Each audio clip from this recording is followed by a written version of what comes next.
The course of history can be changed by a single decision, whether intentional or not. Sometimes, these decisions are made after long periods of contemplation and planning. However, in some cases, they are made on the spur of the moment, at the last possible second. Today, we're going to explore some of the most significant last-minute decisions in history and their impact on the world.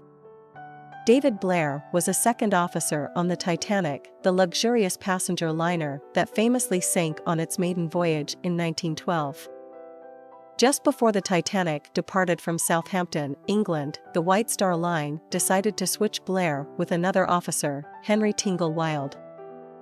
Apparently, Blair forgot to hand over a key to a locker containing the ship's binoculars to his replacement, which was a fatal mistake.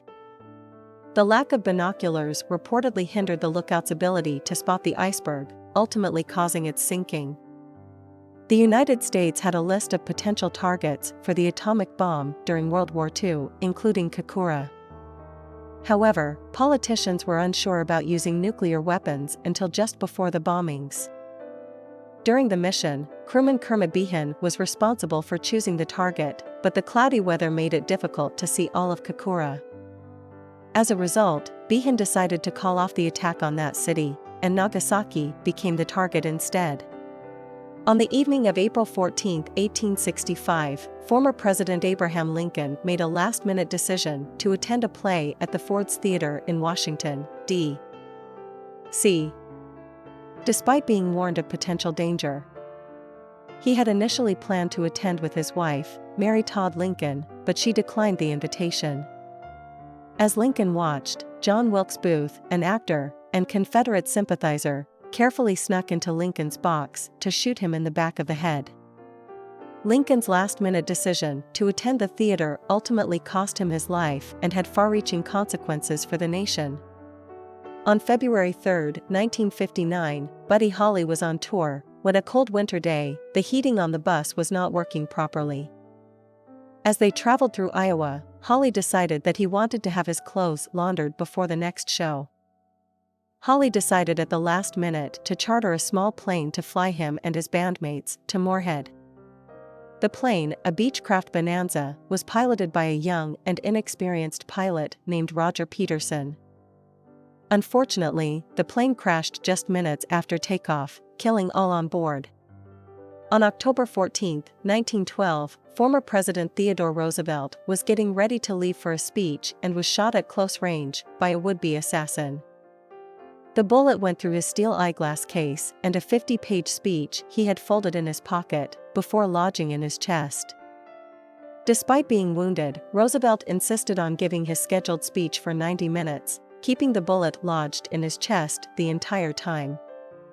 Doctors later said that the speech had actually saved Roosevelt's life, as the bullet had slowed down considerably after passing through the folded pages of the speech.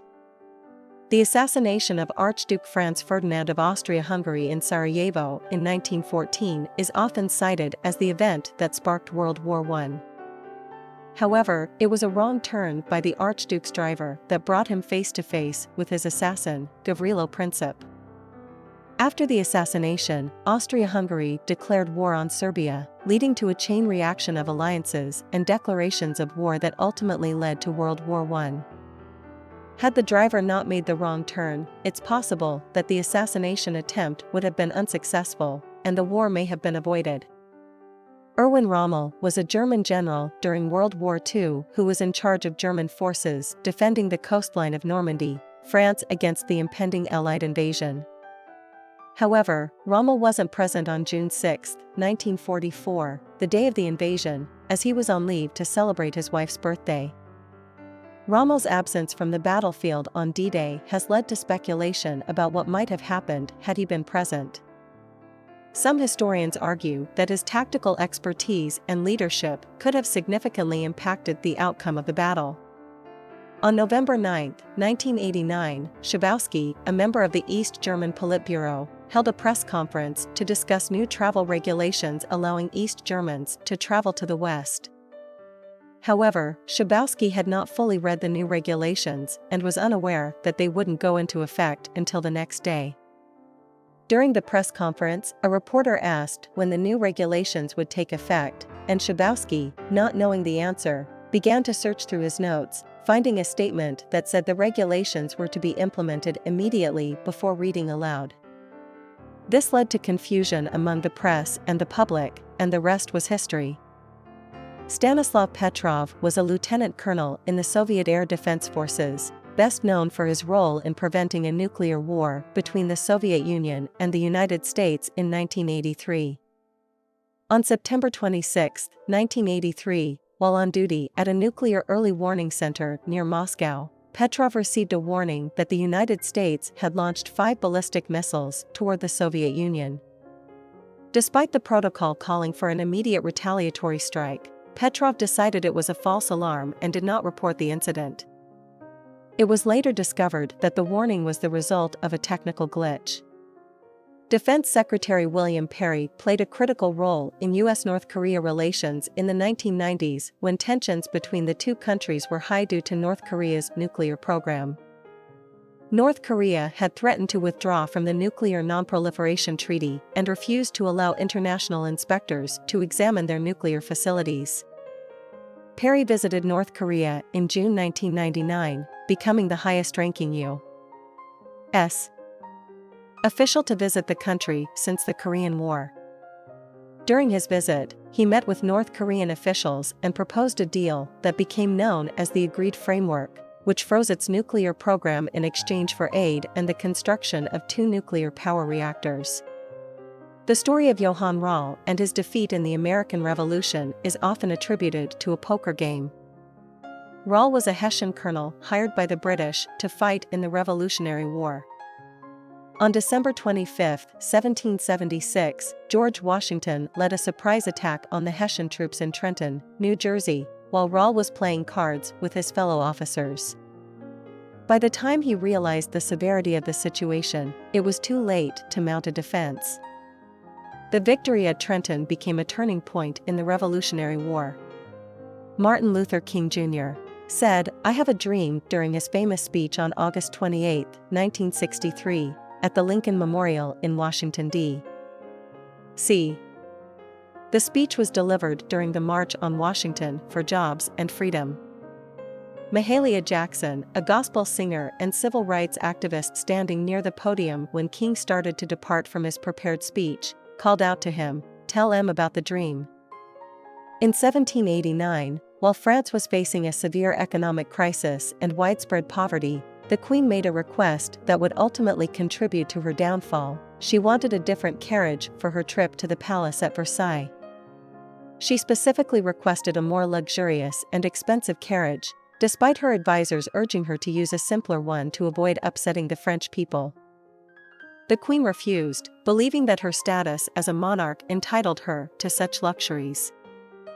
The extravagance of the carriage was seen as a clear symbol of the Queen's disconnect from the suffering of her subjects and fueled the revolutionary fervor already simmering in France. Hannibal Barca, the famous Carthaginian military commander, won several major battles against the Romans during the Second Punic War. However, he ultimately did not succeed in taking over Rome itself. Hannibal and his army were crossing the Alps during the Second Punic War, and he wanted to test the ground to ensure it was safe for his troops and elephants. When he hit the snowdrift with his cane to check it out, the ensuing avalanche took out half his army. Marita Lorenz was 19 when she met Fidel Castro in 1959. She was traveling to Cuba to visit her father and became romantically involved with Castro, who was leading the Cuban Revolution at the time. She also alleged that she was recruited by the CIA to assassinate Castro but failed to carry out the mission last minute because she was in love. Lorenz's relationship with Castro was tumultuous, and she eventually left Cuba and returned to the United States. During the American Civil War, Major General D.H. Hill lost important plans to General Robert E. Lee's Confederate Army. The plans outlined the movements of Union General George McClellan's troops, which could have given the Confederate Army a strategic advantage in the upcoming Battle of Antietam. Hill reportedly left the plans in an envelope on the ground after taking them out to review them. A Union soldier found the envelope and delivered it to McClellan, who used the information to his advantage during the battle. In April 1961, a group of Cuban exiles, backed by the CIA, launched an unsuccessful attack on Cuba in an attempt to overthrow Fidel Castro. The operation, known as the Bay of Pigs invasion, relied heavily on air support to provide cover for the invading forces. However, due to a miscommunication between the CIA and the U.S. military, the air support arrived an hour later than planned. This delay allowed the Cuban military to prepare and ultimately repel the invasion, leading to a major embarrassment for the U.S. government. In 1928, while working at St. Mary's Hospital in London, Fleming accidentally discovered a mold called Penicillium notatum. This mold had contaminated one of his petri dishes that he accidentally left out during his vacation. He realized that the mold produced a substance with antimicrobial properties that could treat bacterial infections. This discovery led to the development of penicillin, which has saved countless lives and transformed the field of medicine. Private Henry Tandy was a British soldier who served in World War I. During the Battle of Marcoing in France in 1918, he was said to have spared the life of a young German soldier lying wounded on the ground. That soldier was none other than Adolf Hitler, who became the leader of Nazi Germany and one of the most notorious figures in history. Tandy later confirmed this story, saying he did not have the heart to kill a wounded man. In 1999, the world faced a potentially dangerous situation as Russian forces had taken control of an airport that NATO peacekeeping forces were approaching. The confrontation between the two sides had the potential to escalate into a larger conflict that could have had catastrophic consequences, possibly even leading to World War III. During this time, General Sir Mike Jackson, the British commander of the NATO forces, was ordered to forcibly take control of the airport from the Russian forces. However, he refused to follow these orders and told his superiors he was not willing to risk starting a third world war.